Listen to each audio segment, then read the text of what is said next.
यहाँ पे MLA MP बैठे हैं, गोंदिया जिले में पवार को लोकसभा टिकट मिलती है या कुनबी को टिकट मिलती है? कुकड़े भाऊ सांसद नहीं बने थे, कुनबी सांसद बना था। खुशहाल जी बोपचे साहब सांसद नहीं बने थे, पवार सांसद बना था। लेकिन तीसरी जाति को टिकट नहीं दी जाती क्योंकि उनकी संख्या नहीं है। लेकिन मारवाड़ियों की कितनी संख्या है? 2, कांग्रेस ने भी और बीजेपी ने भी। वहां पे वो कानून नहीं चलता। समझना पड़ेगा। जातियों की बात निकली थी साथियों, इस अभी संविधान जाति को नहीं मानता। 6000 जातियां, उसमें भी 12.5% जातियां, 72,000 जातियां एक दूसरे के एक महिला तेली, दूसरे दो महिला तेली का मैयत में नहीं जाएगा, इस तरह की व्यवस्था थी। बाबा साहब अम्बेडकर ने 72,000 को 4 बनाया। 3,743 जातियां, ऊपर से 12.5, इसको ओबीसी नाम दिया। लोग बोलते हैं अम्बेडकर ने जोड़ा तोड़ा। अब मैं आपसे पूछता हूं, जोड़ा कि तोड़ा? यानी 3,743, उसमें 12.5% ओबीसी नाम दिया। अभी आप तेली कुंडी कुछ नहीं हो, ओबीसी हो। अभी जात खत्म है, संविधान ने जात खत्म कर दिया। 1,500 जात की 4 वर्ग बनाया काम के आधार पे, और उसने बोला जिसकी जितनी संख्या भारी उसकी उतनी भागीदारी। 52% ओबीसी है। इस देश में 52% इकोनॉमी जनरेट करता है, और वो डायरेक्ट इनडायरेक्ट सरकार के पास जाता है। और सरकार को क्या बोला संविधान ने कि आपको इन पैसे से शिक्षा, स्वास्थ्य, सुरक्षा, रोजगार देना है। 52% 52 को आजादी के बाद 19 भी नहीं मिल रहे क्या? और ये ओबीसी अनपेड पुलिस इसको बता दिया तुम हार और मुसलमान को संभाल, तू भी मर ये भी मरेगा। साथियों, ये व्यवस्था है।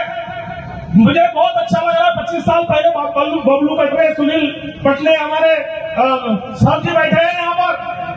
कई ओबीसी समाज के आंदोलन में जब हम लोग काम करते थे, बड़े मुश्किल से 2-4 ओबीसी आते थे, तो सारे के सारे हम लोग वो 2 ओबीसी के चेहरे पे देखते थे, हंसा, बात पसंद आई। आज इतने लोगों को बात पसंद आ गई साथियों, ये कितनी बड़ी बात है। आज इतने लोग समझ गए। तो आज के इस मंच के माध्यम से मैं बता दूं कि हमको अभी SC ST ओबीसी को लड़ना नहीं है, SC ST ओबीसी को लड़ना नहीं है। और SC हमको 15% लोग हैं। हम 100 किलोमीटर 100 मील भी चलेंगे, SC तो कुछ नहीं होने वाला। लेकिन ओबीसी 1 किलोमीटर भी चल जाएगा तो साथियों ओबीसी अपना ही भला नहीं करेगा, वो SC ST ओबीसी मुसलमान सबका भला करेगा।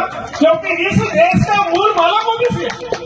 ये 109 महापुरुष हुए, उसमें एक ही बाबा साहब अम्बेडकर बाहर है। और बाबा साहब अम्बेडकर ने भी फुले, शाहू, संत जगनाड़े, महाराज तुकाराम का आंदोलन चलाया। ये बाबा साहब का आंदोलन नहीं है। बाबा साहब इसलिए ये ओबीसी का आंदोलन है। हमारे बोपचे साहब में ओबीसी के आंदोलन में हम लोग जाते हैं, बोपचे साहब के भी नेतृत्व में। बोपचे साहब का मैं भाषण सुना था दिल्ली में। अभी भी मैं तिरुपति गया था ओबीसी सम्मेलन में, वहां पे एक प्रस्ताव पास हुआ कि बोले अभी तक नमस्कार सुनने सब किए, अभी अगर ओबीसी को जागरूक करना है तो हर ओबीसी दूसरे ओबीसी को जय ओबीसी बोलेगा। वो प्रस्ताव पास हुआ। इसलिए मेरा आप सबसे निवेदन है कि मोबाइल पे आज में मिलते हो तो उसको जय ओबीसी बोलो, आप जय ओबीसी बोलो। और नेता साथियों मजाक नहीं है। नेता में आखिरी बात बोलता हूं, खत्म करता हूं, समझ जाएंगे आज इशारा काफी है। क्योंकि रावण की लंका नहीं ढाती अगर विमर्शन नहीं होता। नेता जो है वो समर्पण का नाम है, राजनीति धंधा नहीं है, व्यापार नहीं है। नेता समर्पण का नाम है, त्याग का प्रतीक है, किसी शेर बनिया के कुत्ते का नाम नहीं है। साथियों, नेता समर्पण का नाम है, समाज के लिए त्याग का प्रतीक है। और लेकिन हम क्या देखते हैं, क्योंकि मैं भी पार्षद था, मैंने देखा बहुत से शेर बनिया उठ के, मैं तो ऐसे मैयत में जाता है, आपने देखे नहीं होंगे, तो मैंने देखा कि जो समाज में मानवाई के जिसका सम्मान है वो सेठों के बच्चे के भी पैर पड़ता है।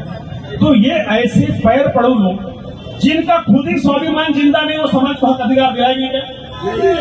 साथियों, नहीं दिला सकते। हमको ये समझना है कि हमारे हक किसने खाए। लोहा लोहे को काटता है, लकड़ी के आरी से लोहा कटेगा नहीं। जो भी हमारा बहुजन समाज का शोषण हुआ वो राजनीति के माध्यम से हुआ, तो राजनीति के माध्यम से ही इसके हक अधिकार दिलाए जाएंगे। तो हमारे नेताओं ने ओबीसी की बात करना चाहिए।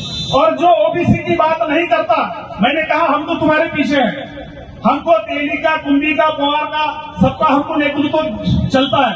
और मैं धन्यवाद देना चाहूंगा पटरे साहब, सुनील पटले जी, सावन पटरे साहब और भी बहुत से लोग हैं, ये बात डॉक्टर साहब 25 साल 2 OBC इनको महिला बोलते थे, लेकिन उन्होंने हिम्मत नहीं हारी।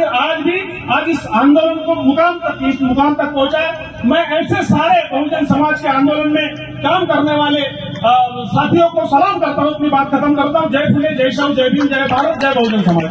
धन्यवाद भागनी जी, आपके पश्चात